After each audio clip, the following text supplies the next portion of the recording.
This has to be the craziest start to an NBA season ever, right? Like, seriously, what is going on? The basketball gods woke up and said, let's make chaos go viral. Because last night, we got a storyline so wild that fans are still trying to process what they witnessed. Aaron Gordon, yes, Aaron Gordon, pulled up to the Nuggets season opener and casually dropped a 50-piece like it was a light cardio workout. Dude went 10 for 11 from 3. That's not just hot, that's volcano eruption basketball. And still, Denver lost.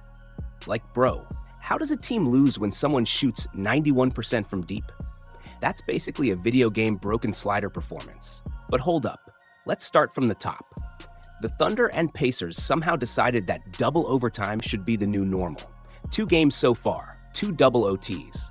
The basketball world is already exhausted, and we're only in week 1. Adam Silver gonna start charging extra for these overtime minutes if they keep going like this. Things are crazy on the court, and trust me, off the court, there's even more madness brewing. But we'll get to that conspiracy-flavored popcorn later. Let's talk Nuggets versus Warriors, because this matchup was pure chaos. Aaron Gordon was cooking with flames you normally see only in anime transformation scenes. And the Warriors, they basically said, open quote, nah bro, there's no way you hit another one, close quote. Then he hit another one, and another, and another. Half those threes, wide open. The man is dribbling into jumpers like he's Steph's long-lost cousin. At some point, logic says, maybe, just maybe, guard Aaron Gordon. But nope, Golden State rolled the dice and lost the entire casino. Yet somehow, they still ended up winning the game. Why? Because Steph Curry decided it was time for nostalgia. Vintage Steph. Prime Steph. I'm still him, Steph. He just takes over late with those demoralizing, heart-snatching shots that make you wonder if the man has literal superpowers. And every time he gives us one of those magical fourth-quarter performances, it hits different now. Because we know that one day, this is going to end. One day, Steph won't be out there dancing around screens with Draymond, launching bombs from dimensions unknown. And when that day arrives, the NBA is going to feel empty. A whole era of joy gone with him. So every game like this, we got to cherish it. But there's a part of this game that is quietly huge, and not enough people are talking about it. Jonathan Kuminga. All offseason, everyone assumed he was back with the Warriors, mainly as a trade chip. Like he was only here until the team found a win-now deal. But now, in these first 2 games, Kuminga looks like a dude who belongs. Not just trying to survive, trying to win. He's defending elite wings. He's using his size. He's hitting catch-and-shoot threes. He's flowing in the Warriors' offense. Dribble handoffs, quick decisions, perfect timing. Nothing selfish, nothing forced. That's huge, because he's raising his value to the Warriors, not his trade value. If he keeps this up, he may not be going anywhere. The Warriors need a player like this. Young legs, real defense, athletic finishing, and no ego. And the fact he's embracing that role instead of chasing 30 points per game, that tells you something. This isn't the same Kuminga from last year. This is a guy who understands the assignment. Now, let's slide back to Denver. Everybody loved the Cam Johnson trade, including me. It's a smart long-term move. But here's the thing people missed. Size matters. And last night, the Nuggets suddenly looked a bit smaller. And you could feel it. Michael Porter Jr., for all his flaws, gave Denver a towering front court with Jokic and Gordon. That length helped them crush teams on the boards during their title run. Cam Johnson? He's skilled. He can shoot. He fits the offense beautifully. But he isn't 6'10" with insane wingspan like MPJ. And in a high-stakes matchup like this, where every rebound becomes survival, that difference was noticeable. Let's not overreact. Cam will settle in. Anyone who plays with Jokic eventually looks like a genius. The big man creates a system where offense becomes art. But it's something to watch. If Denver suddenly isn't bullying teams inside like they used to, the MPJ trade might sting a little earlier than expected. Bottom line, Nuggets and Warriors are both legit contenders. One team walks away with the win. The other walks away with a 50-piece performance they somehow wasted. But this early chaos, it's telling us one thing. This season is going to be insane.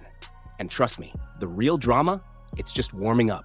The Oklahoma City Thunder just refuse to play normal basketball games. Double overtime is basically their love language at this point. And against the Pacers, this whole thing turned into an absolute circus where every NBA fan was yelling at their TV because SGA was in pure God mode, dropping 55 points, living at the free throw line with 26 free throws, and across just 2 games, 40 free throws total. Insanity. And what's even wilder? Before last year, Shai had 0 50-point games. Now, 5. He went from underrated all-star to MVP-level problem before the league even realized what happened. But here's the twist. OKC did this while missing huge pieces. No Jalen Williams, no Cason Wallace, no Alex Caruso. 3 legit rotation players out, and still they're pushing one of the toughest offensive teams in the East to the brink. That's because the Thunder just keep finding dogs. Enter the secret weapon, AJ Mitchell, a second-round pick in only his second year who suddenly looks like someone that could start on 10 to 15 NBA teams tomorrow. The dude plays like he has a PhD from the SGA School of Body Control. Funky footwork, awkward angles, long-armed finishes, absorbing contact at the rim like a veteran, and scoring from those in-between areas that defenses hate the most. How does OKC keep doing this? It's like every random pick they make turns into a rotation-ready bucket. They still have a mountain of first-round picks to spend, and yet it's the second-round guys and scrap trade steals who keep showing up the brightest. This is team-building wizardry. But now let's talk about the Pacers. Because even without Tyrese Halliburton, this team refuses to fold. No star point guard. Then Andrew Nembhard gets hurt. Then 3 players foul out. Benedict Mathurin, Ben Shepherd, and Aaron Nesmith. And what do the Pacers do? They throw Johnny freaking Furphy out there, a rookie who had played 0 minutes the entire game, and they still dragged OKC into double OT. And honestly, they should have won. Because Pascal Siakam and Mathurin were cooking everything moving. Mathurin bullied his way into 17 free throws, attacking like he had something personal against the rim. And Siakam did literally everything. Rebounding, assisting, scoring, step backs, spin moves, finishing through traffic. But by the time double overtime hit, he looked like his soul left his body from exhaustion. The Pacers were running out of humans, yet the effort never faded. That's identity. That's culture. And that's exactly what Rick Carlisle has built. A team that's annoying to play against, even when half the roster is wrapped in ice packs. They may not be contenders without Halliburton, but no team wants to see Indiana on the schedule. These dudes punch way above their weight class. Now, let's get messy. The OKC officiating conversation. Fans complain for 2 opposite reasons, and both are fair. First, defense. They are the handsiest team in the NBA. They poke, slap, bump, press, grab, and somehow rarely whistle graveyard. They set that physical tone from the opening tip, and once refs allow it, suddenly other teams look soft when they play by normal rules. They make you uncomfortable for 48 minutes and somehow still rank as one of the least fouling defenses in the league. It's the most annoying superpower ever. Second, SGA's whistle. Bro gets calls. A lot. Sometimes you watch and think, that can't be a foul, right? Yet here's the truth people forget. The reason he gets so many whistles is because he forces refs to make decisions every possession. Shai doesn't take nights off from attacking. He doesn't settle for threes. He puts defenders in jail, angles his body like water moving around rocks, extends his reach, and uses that slow, quick rhythm that tricks even elite defenders into chopping at his arms. Refs blow the whistle because he gives them no choice. Do the Thunder get a friendly whistle sometimes? Absolutely.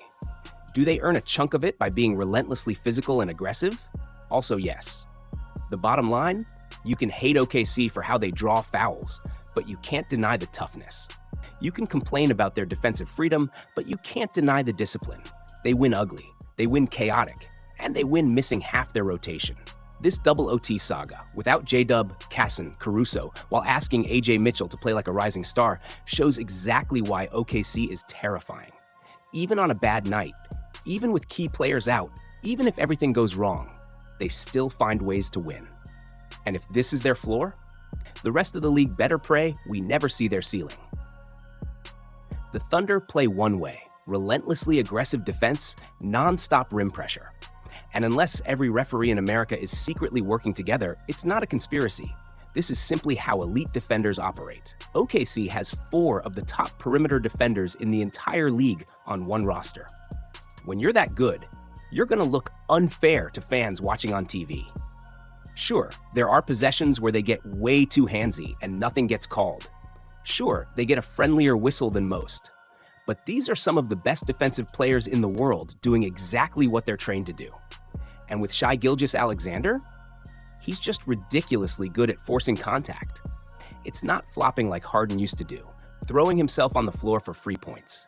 Shai uses reverse spins, pump fakes, length, and elite timing to get defenders jumping and reaching. His arms are like tree branches. Defenders swipe, hoping for ball, and instead smack his forearms almost every drive. So yeah, frustrating whistle at times, but mostly earned. Plus, 2 straight double overtime games make the free throw numbers look way crazier than they actually are. So while fans scream about whistles, the bigger story is this. The NBA just got rocked by a scandal that no one even imagined in their wildest offseason predictions. Chauncey Billups, the head coach of the Portland Trail Blazers, literally coached his season opener, and 8 hours later, the FBI arrested him in connection with illegal gambling operations, rigged poker games, and ties to organized crime. An actual FBI arrest. A head coach. After Game 1, you couldn't script this level of chaos if you tried. Now, Tiago Splitter is forced to take over a team dealing with one of the most insane situations in recent NBA history. And it doesn't stop there. Terry Rozier, who the NBA recently investigated and cleared, was not cleared by the FBI. He's been arrested too. The allegation? He manipulated the outcome of an NBA game to profit from betting. According to the accusation, he told people to take his unders, then left the game with a mysterious injury and never returned the rest of the season. The implication is huge. He reportedly made sure the bet cashed. That's not just breaking NBA rules, that's tampering with the integrity of the sport. And this comes right off the heels of Jontay Porter, who was hit with a lifetime ban for directly affecting betting outcomes in games he played in. A situation reportedly connected to the same larger criminal web. So now the NBA has a player banned for gambling manipulation, a head coach arrested by the FBI, another player arrested and facing game-fixing allegations, all within the first week of the season. This shakes the entire foundation of what makes the NBA believable, because the 2 biggest questions right now are, did they actually do it? If they did, how many others are involved? If Rozier and Billups are proven guilty, their NBA careers are instantly over. Full stop. No suspensions. No second chances. It becomes a lifetime ban. Because once you mess with outcomes, the sport becomes WWE instead of basketball. And fans won't tolerate that. But here's the scary part. The NBA already has rules, already educates players, already warns them constantly about game integrity. They show the consequences. They show the risks. And players still gamble their careers away anyway. Because the money and influence around betting is growing bigger than ever. So how does Adam Silver fix something that's already leaking through the walls? The pressure on the league now is insane. They must prove to fans that games are real, outcomes are real. The league is not compromised. Because if people lose trust, the entire business collapses. And now, 2 arrests in 2 nights, 1 coach, 1 player. The season hasn't even started properly, and already the NBA is fighting to protect the soul of the game. This isn't a story that ends today. This scandal is just getting started, and the entire world is watching to see. How deep does this go? And who's next?